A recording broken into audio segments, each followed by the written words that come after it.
What's up, everybody? It's your boy Joshua Edwards, live from my parents' kitchen. This is season 2, episode 16 of Joshua's Proximity.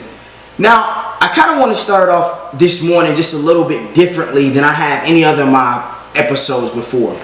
I'm going to get into my Giannis talk, the Western Conference Finals, but I want to get started on Ben Simmons.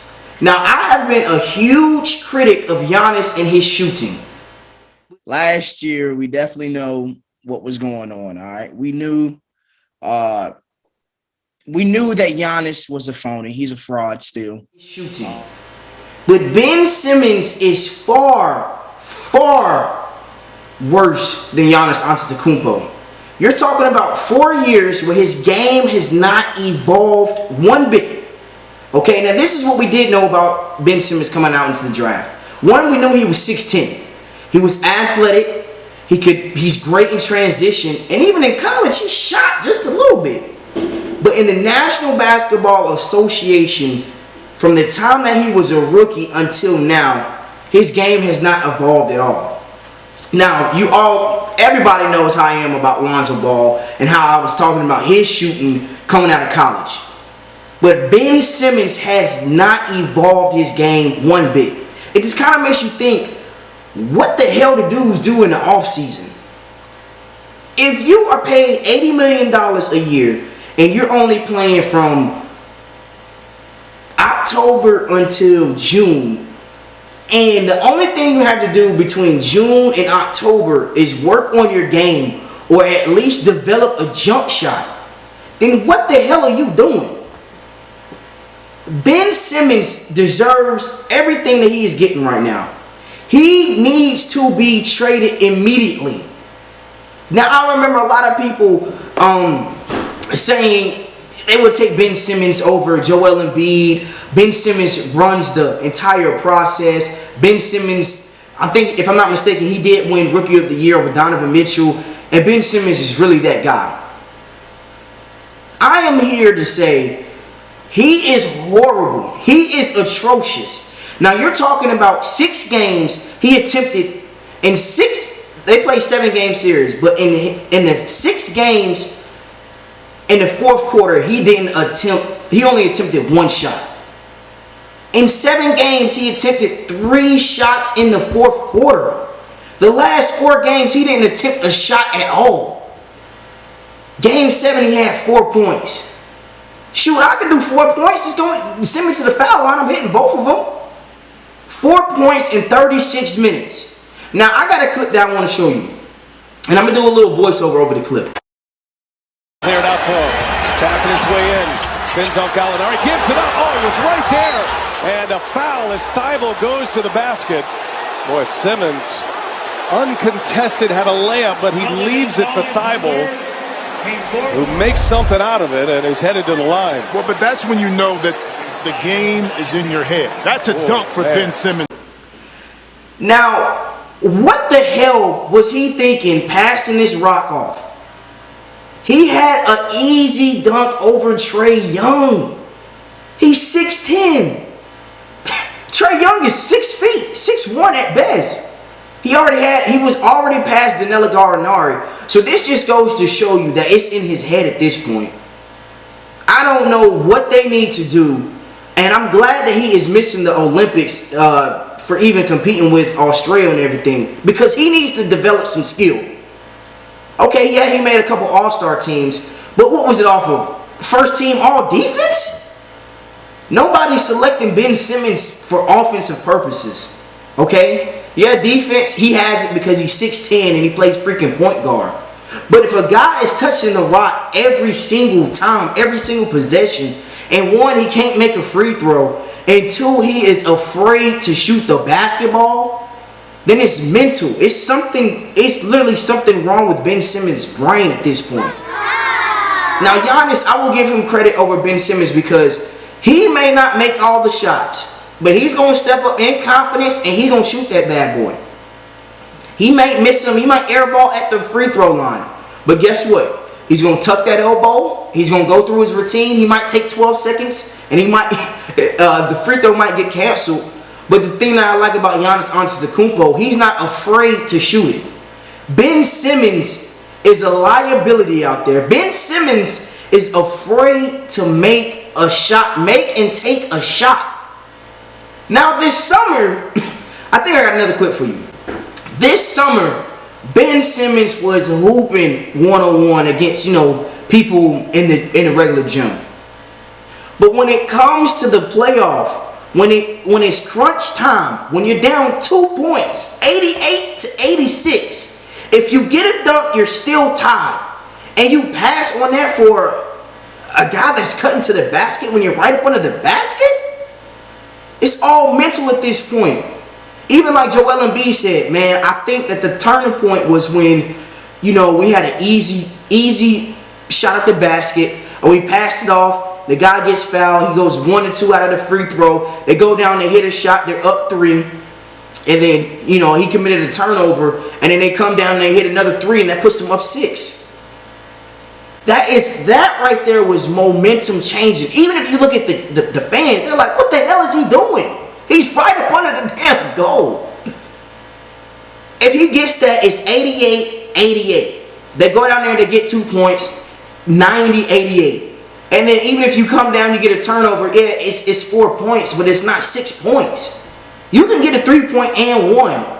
Like, I seriously do not understand what the hell is going on. If I am the Philadelphia 76ers, if I'm Daryl Morey or whoever the general manager is, he has to go immediately. I don't give a damn about his defense. I can find somebody that can go play some defense, man. I'll go get Patrick Beverly. Even though he might not facilitate the offense like Ben Simmons, but he's going to play defense and he's going to shoot the rock.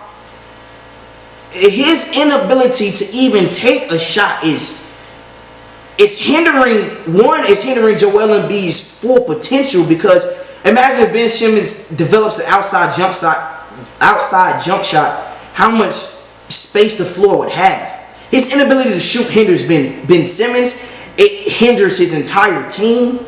Ben Simmons, you have to go. I'm trading him immediately. Yes, you need to work on your skills development, and this is serious, bro. Now, let me go ahead and just get off of Ben Simmons, man, because I could keep going on and on and on. Now, I do want to recap Game 7.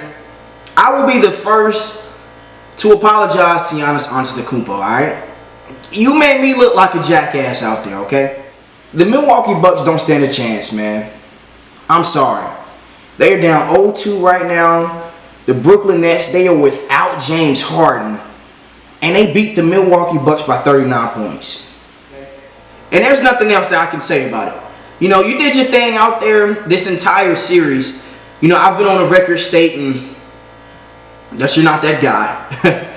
I've been on record stating that you have no game. But boy, did you shut me up. And did you shut me up big time. I do believe, obviously if the Brooklyn Nets is healthy, yada, yada, yada. But I don't want to take anything away from Giannis Antetokounmpo. He played phenomenal this entire series, man. He's a 2-time MVP. Now, I will say this. The reason why I have been on record saying, he hasn't been that guy or he doesn't have any game is because of what has happened to Giannis Antetokounmpo. He was up 2-0 against Toronto Raptors, and he had a meltdown, lost 4 straight. He was up last year. No, he was down the entire series against the Miami Heat. And this is a guy that was, the 2-time back-to-back MVP. And he came up real small in the playoffs. But right now, I have stated that he is a top 5 player. And he is elite in everything. But right now, Giannis Antetokounmpo, I said that Kevin Durant is the best player right now in the Basketball Association. But Giannis Antetokounmpo is making a push for top 3, top 2. Now, however you want to rank them, you can put Stephen Curry at number 2, but Giannis Antetokounmpo is right there, man. Especially after this series, man, he's giving you 40 points. In Game 7, he gave you 40, 13, and 5 while playing 50 minutes. It was 115, 111 in overtime. And another phenomenal game by Kevin Durant. He had 48, 6, and 9. Played the entirety of Game 7. And not even just what Giannis Antetokounmpo did, 40, 13, and 5. But he was also lifting up his team. Chris Middleton, 9 of 26. He was awful. Drew Holiday, 5 of 23. He was awful. And when you look at the type of energy that he had to put out, I mean, Giannis Antetokounmpo was on another level, man. I gotta give him some respect. But he's still not out of the clear just yet. But I will give him his due. You know, Giannis Antetokounmpo, you know, you did your thing this entire series, man. There is no hate. I know a lot of people are saying that I'm hating on Giannis Antetokounmpo. It's not no hate. You know, I would just love for him to develop an outside jump shot. But like I said, you know, he is far better than Ben Simmons. You know, he's still taking shots. We might miss him, but he's not afraid to shoot the rock. And Giannis Antetokounmpo, I gotta shout you out for that, man. But you're still not out of the clear. Now, I do have you beating the Hawks, maybe 4-2, 4-1. It might even be a sweep, but I got the Bucks at least in 6 games. Shoot, so since we're talking about, you know, who I got in the conference finals, let's just go ahead and just discuss it just a little bit. Now, in the West Coast, you got the Phoenix Suns, who are absolutely on fire, playing against the Los Angeles Clippers, who have finally reached their first conference finals in their entirety of their team. So right now, the Phoenix Suns are currently up 1-0. Devin Booker had a 40-point triple-double in the first game. The Los Angeles Clippers, they didn't have an answer for him. You know, Paul George, he is no longer, he's kind of teeter-totter between being playoff P and, you know, the regular Paul George. You know, you can't call him Pandemic P anymore or George Paul, because he has been hooping the last 2 series and he has stepped up big. Now, who do I believe is going to win this series? If Kawhi Leonard cannot come back, the Phoenix Suns, they have this series. And I like the Phoenix Suns actually in 6 games. Now, I will say this. The Los Angeles Clippers have been down 2-0 against the Jazz. They've been down 2-0 against the Dallas Mavericks, and they were the first team in NBA history to come back twice from down 2-0. Now, can they be the first team in NBA history to come back down 3 times from being down 2-0? It has yet to be seen, but I wouldn't put it past them. You know, Tyronn Lue is a great coach. But the Phoenix Suns, man, they're just on another level. You know, they're playing without Chris Paul, and a lot of people were saying, yeah, Chris Paul is obviously, he is the guy that's running that ship. We know Devin Booker, he is a scorer. But hey, man, I'm looking at the stats right now, and it's kind of hard to say that it's not a 1A, 1B type show. You know, a lot of guys, they had Chris Paul being that #1 guy. And, you know, Devin Booker, he was an outstanding Robin because he can score the basketball in so many ways. But I look at it as a kind of a situation where it's Kobe and Shaq. Now, obviously, neither one of them is Shaq height, and they're not as dominant as Shaq. But the ability for Chris Paul to go out there and manage the game and slow down the game to his pace and really be the facilitator that the Phoenix Suns need, it is kind of, you know, something Shaq-esque of how he's dominating the basketball. But Devin Booker is the next Kobe Bryant, man. He can get it from inside the paint. He can get it from outside, you know, shooting threes. Yes, his three-point percentage is horrendous, but who cares? He has a turnaround shimmy. He has a pull-up game midi. Whatever you're looking for, he can finish it with the left. He can finish it with the right. He can go dunk. Devin Booker is legit. Now, I still wouldn't take him over Donovan Mitchell, but that brother right there, he is a superstar. He is a superstar. And, you know, it's kind of hard to say whose team it is because Chris Paul has had such a great influence on the guys. But Devin Booker is no slouch at all. So I like, in this series, I'm going the Phoenix Suns over the Los Angeles Clippers 4-2. I wouldn't be surprised if it went 7 games, only if Kawhi Leonard comes back. But if not, I definitely see the Suns winning 6. But let's go ahead. Let's talk about the Eastern Conference Finals. Shoot. I don't think anybody saw the Atlanta Hawks coming out of the East and making it to the Eastern Conference Finals. Now, how many of you did? Now, I've been on record saying that the New York Knicks was going to sweep the Atlanta Hawks. All right. everybody knows I had the Knicks sweeping the Hawks, okay? Atlanta Hawks, but man, they have proved me wrong time and time again.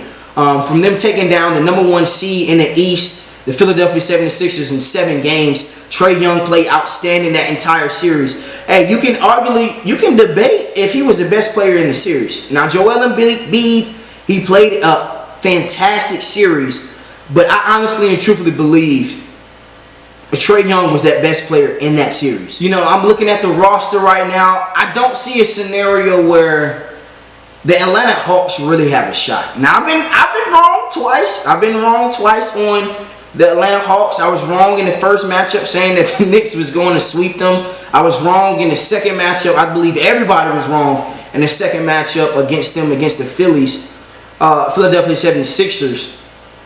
But it's really hard for me to see a possibility where they win 2 games, man. They don't have an answer for Giannis, man. Who you going to put on? Collins? Okay, you can't put Danilo Gallinari on him. You can't put Clint Capella on him. He's too slow. I mean, who do they put on him? Who's stopping Chris Middleton? I mean, isn't Bogdanovich hurt? I mean, I don't see a situation where they get 2 games, man. Drew Holiday, he's going to put clamps. I'm not going to say he's going to put clamps on Trae Young, but he's going to make it real, real difficult for Trae Young to get what he averaged last series, over 30 points. That's going to be a real, real tough matchup, man. I just don't see it, man. I believe in the NBA Finals, you're going to have the Phoenix Suns versus the Milwaukee Bucks. I like the Bucks over the Atlanta Hawks. Give me 6 games, man. You know, and if they make it to the finals, I will be on record saying Giannis Antetokounmpo is that guy. He is. I've been on record. I'm still on the record saying he's not that guy. He's not out of the clear just yet. But if he makes it to the NBA Finals, I will say he is that guy. I was completely wrong all this time, but I mean, I like the Phoenix Suns versus the Milwaukee Bucks in the NBA Finals. Now, I'm about to go ahead and wrap up Season 2, Episode 16. And I haven't done this in a minute, but I want to talk about my ill of the day. My ill of the day goes to nobody other than Frank Clark. Now, we live in a world where guns, you can get guns from anywhere. And, I am a fan of protecting yourself at all times. I am a fan of concealed to carry. But if you're in the National Football League and you have an automatic weapon on you, a Uzi on you, and I'm pretty sure you have like a silencer or something on it, what the hell are you doing, man? Now, I definitely want you to protect yourself. If you need to have a Glock, go ahead and have a Glock. If you need to have a Ruger, go ahead and have a Ruger on you. Whatever you're looking for, MP Shield 9, whatever gun you're looking for. But why the hell a Uzi? I'm not understanding. Like, I'm just kind of confused. Like, what are you trying to protect yourself from? A damn army? What are you trying to protect yourself from? Damn zombies? Like, what the hell are you doing, man? A Uzi? If you're gonna have that, keep that at the crib, man. Who brings? I'm just not understanding. Like, this dude is acting like he's one of these rappers out here. Nah, like I just said, if you need protection, have something that's easy, that you can conceal to carry, man. A Glock, man. A Uzi? What the hell is he out here shooting? What are you shooting? 30, 40 people? Frank Clark just got arrested, for illegal firearms. This dude might not be able to play in the National Football League anymore. He might serve time. Was it worth it? I'm really having a hard time registering that in my brain, man. Like, you just see a lot of times these dudes just throw their life away. Millions of dollars for something that stupid. Frank Clark, you get the my ill of the day, you dummy. Alright, man, and just to go ahead and just wrap up Season 2, Episode 16 of Joshua's Proximity. Hey, Football season is slowly approaching. Hey, I always do this fantasy football thing. You know, if you want to be in a competitive fantasy football league, please hit me up, man. You know, you can hit me up on my social media anytime, any place, anywhere. I'm that guy. You know, I won my league last year. I'm not even going to lie to you. I had Alvin Kamara. I had Travis Kelce. I had Keenan Allen. I had Josh Allen. I had Jonathan Taylor. My squad was pretty stacked, man. So, without further ado, I am excited about the conference finals. Like I said, I got the Phoenix Suns versus the Milwaukee Bucks in the NBA Finals. First time the Suns will be in the finals since Charles Barkley, and this will be the first time that Milwaukee has been in NBA Finals since what? Kareem Abdul-Jabbar. So, without further ado, we are out. Season 2, episode 16 of Josh's Proximity. Thank you, guys. Peace.